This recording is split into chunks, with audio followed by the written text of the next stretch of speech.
Hello everyone. Sociology study platform में आप सभी लोगों का हार्दिक स्वागत है।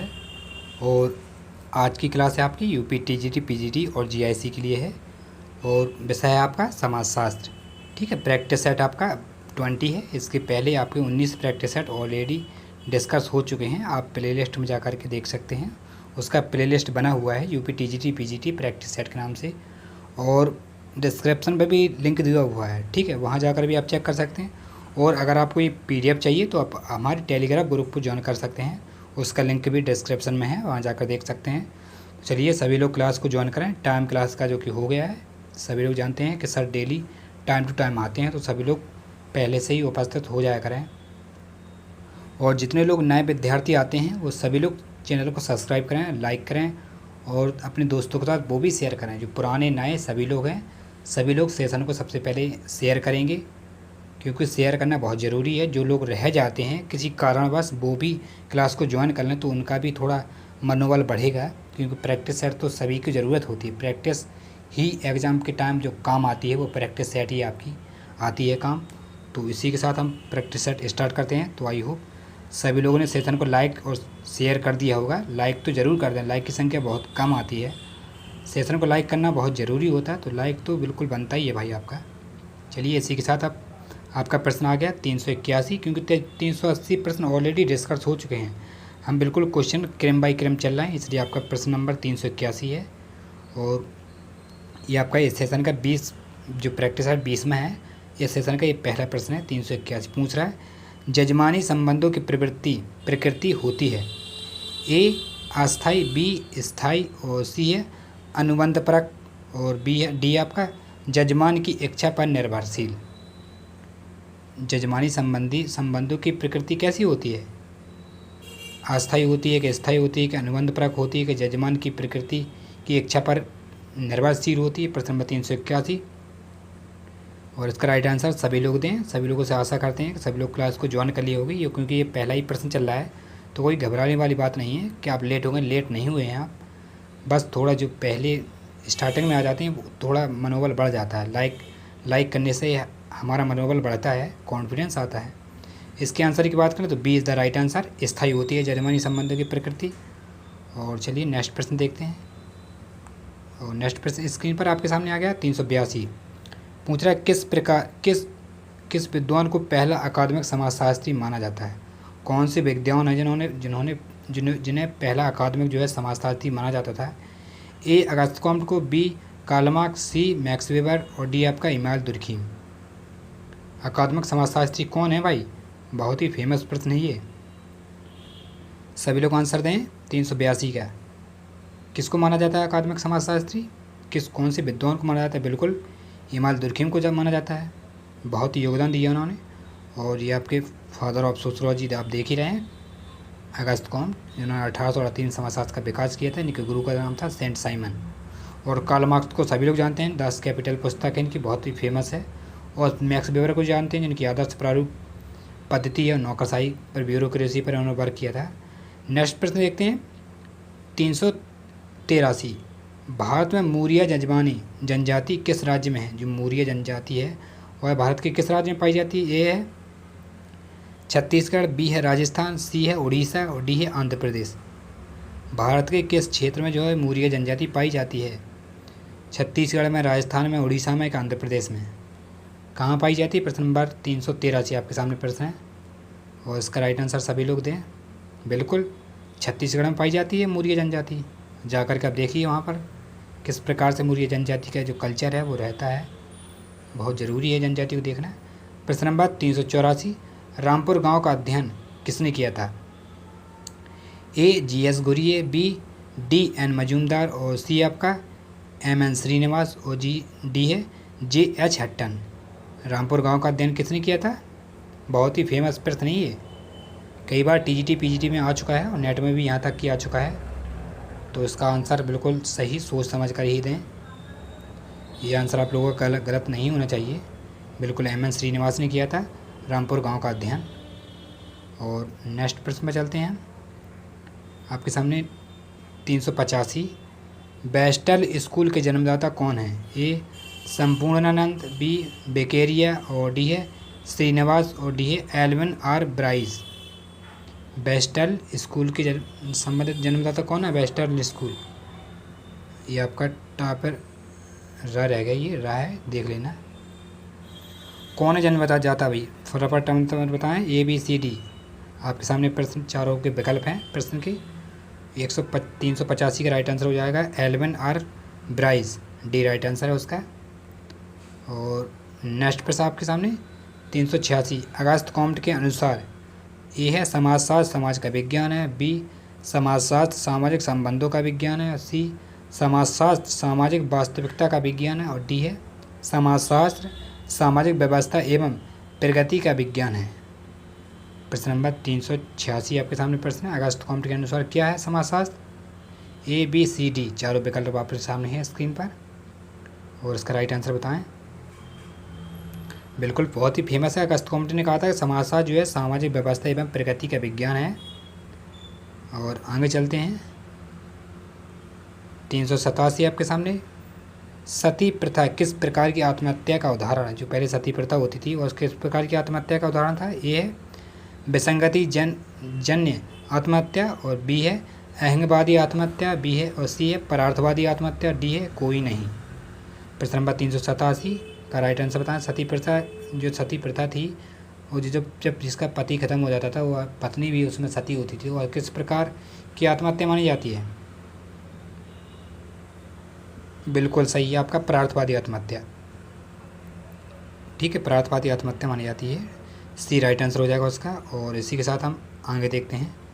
नेक्स्ट प्रश्न आपके सामने 388 नव प्रकारवाद के समर्थक कौन है?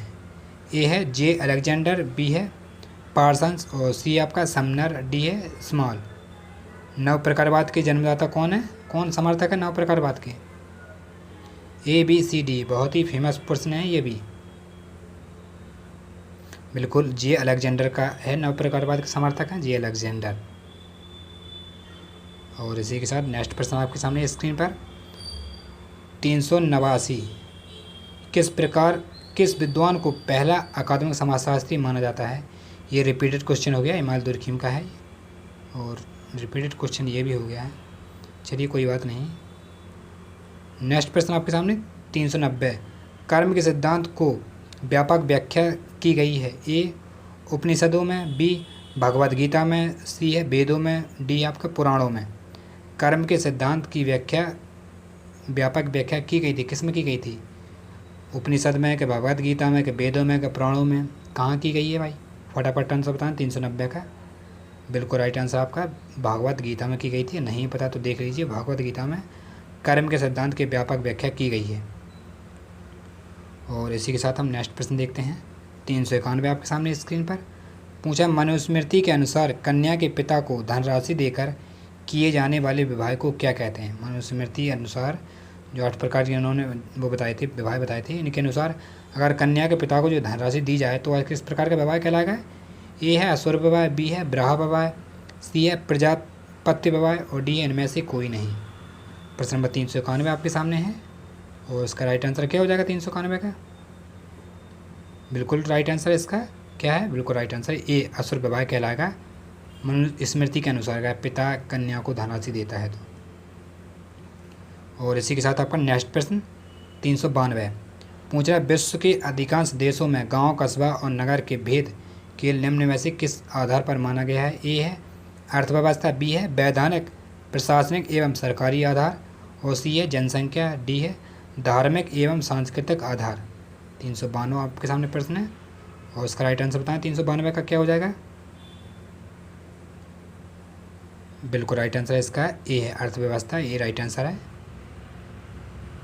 और इसी के साथ हम नेक्स्ट प्रश्न देखते हैं 393 स्क्रीन पर आपके सामने पूछ रहा है निम्नलिखित में से स्तरीकरण का सामाजिक स्तरीकरण आधार कौन सा है? ए है संपत्ति, बी व्यवसाय, सी आयु, डी धर्म। स्तरीकरण का सामाजिक सांस्कृतिक आधार कौन सा है? फटाफट आंसर दें इसका, और सभी लोग सेशन को लाइक करें। लाइक की संख्या बहुत कम आ रही है भाई, क्या बात है?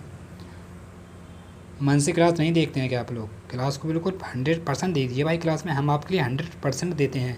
इतना टाइप करते हैं, और टाइप करने के बाद PDF बनाओ, फिर आपको आपके सामने प्रस्तुत करो। तो टाइम हमारा लगता है तो आप भी टाइम दें, उसमें कोई दिक्कत वाली बात नहीं है। हम आपके सामने समय निकाल कर आपके सामने आते हैं, तो आप भी समय निकालें हमें, हम आपको समय देंगे, आप हमें समय दें। हम आपको प्रश्न देंगे, आप हमें उसका आंसर दें बस, और जल्दी जल्दी क्वालिफाई हो जाए, यही हमारी कामना है।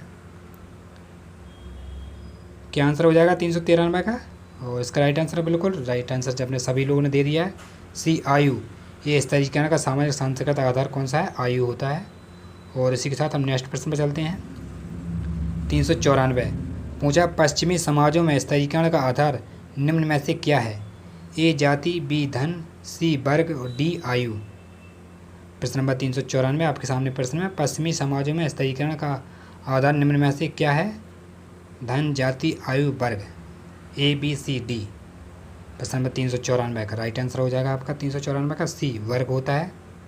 इस तरीके का निम्न आधार ये पश्चिमी समाजों में पाया जाता है। और इसी के साथ आपका नेक्स्ट प्रश्न आ गया है स्क्रीन पर 395। पूछा, सहयोग का वर्गीकरण सामान्य और त्रिवत किसने किया? ए है मैकाइवर एवं पेज, बी है आगबर एवं नेमकॉक, सी है ग्रीन और डी आपका किंग्सले डेविस। किसने सहयोग का वर्गीकरण जो है सामान्य और त्रिवत किसने किया था? ये 395 का राइट आंसर बताएं। 395 का क्या आंसर हो जाएगा? बिल्कुल राइट आंसर मैकाइवर एवं पेज ने किया था इनका। सभी लोग फेमस हैं मैकाइवर एवं पेज, ये पहले विद्यार्थी थे समाजशास्त्री। और नेक्स्ट प्रश्न आपके सामने 396, जादू क्या है? जो जादू होता है वह क्या है? ए है घटनाक्रम को प्रभावित करने के लिए अवैज्ञानिक प्रयत्न, और बी है किसी कार्य को एक विशेष रूप में करना, और सी है प्रतीकवाद की जटिलताएं, और डी आपका श्रेष्ठ मानव में विश्वास। जादू क्या होता है? 396 आपके सामने प्रश्न है, इसका राइट आंसर बताएं। बिल्कुल, जादू एक किसी कार्य को एक विशेष रूप में करना होता है, उसको हम जादू कहते हैं। कि वाह ये तो जादू सा हो गया, नहीं बोलते हैं? आप देखते होंगे जादू आपके गांव में जो आते हैं, मदाड़ी अदाड़ी खेल करते हैं, उसको जादू, वो भी जादू करते हैं। नेक्स्ट प्रश्न आपके सामने 397 पूछा, निम्नलिखित में से किसी सही कथन कौन सा है? सही कथन में पहचान करनी है। ए है समाजशास्त्र एक सामान्य विज्ञान है जबकि राजनीतिक एक विशेष विज्ञान है, बी है समाजशास्त्र और अर्थव्यवस्था समान दृष्टिकोण से समाज का अध्ययन करता है, और सी आपका मानवशास्त्र और समाजशास्त्र दोनों ही सामान्य विज्ञान है, डी उपयुक्त में से कोई नहीं। कौन सा कथन सही है? मैं सही कथन को पहचान करनी है। 397 आपके सामने प्रश्न है, और इसका आई होप सभी लोगों ने आंसर दे दिया होगा। चलिए इसका आंसर बता देते हैं। ए राइट आंसर है, समाजशास्त्र जो है एक सामान्य विज्ञान होता है जबकि राजनीतिक एक विशेष विज्ञान है। ठीक है, और नेक्स्ट प्रश्न इसी के साथ 398 स्क्रीन पर पूछ रहा, विवाह के बाद व्यक्ति जिस परिवार की रचना करता है वह कौन सा परिवार है? ए पितृसत्तात्मक परिवार, जी बी आपका जन्ममूलक परिवार, सी प्रजननमूलक परिवार, और डी है नव स्थानीय परिवार। विवाह के बाद जो व्यक्ति अपने परिवार की रचना करता है और किस परिवार की रचना करता है? बिल्कुल प्रजननमूलक परिवार की रचना करता है अपने बाल बच्चों के लिए।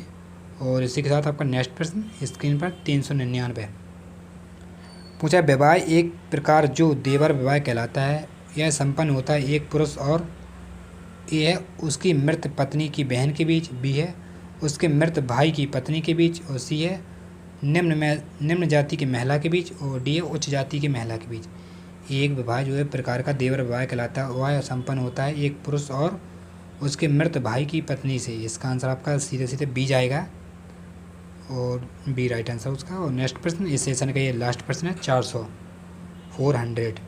निम्नलिखित में से किसका वादा है कि सामाजिक संरचना का अनुभाविक वास्तविकता से कोई जो है लेना देना नहीं है? ए है सी लेवी स्ट्रॉक्स, और बी है मैरियर जे लेवी, और सी आपका रैंडम फर्थ, और डी है इवांस प्रिचार्ड। किसका कथन है कि सामाजिक संरचना का अनुभाविक वास्तविकता से जो है कोई लेना देना नहीं है? लास्ट प्रश्न है इस सेशन का।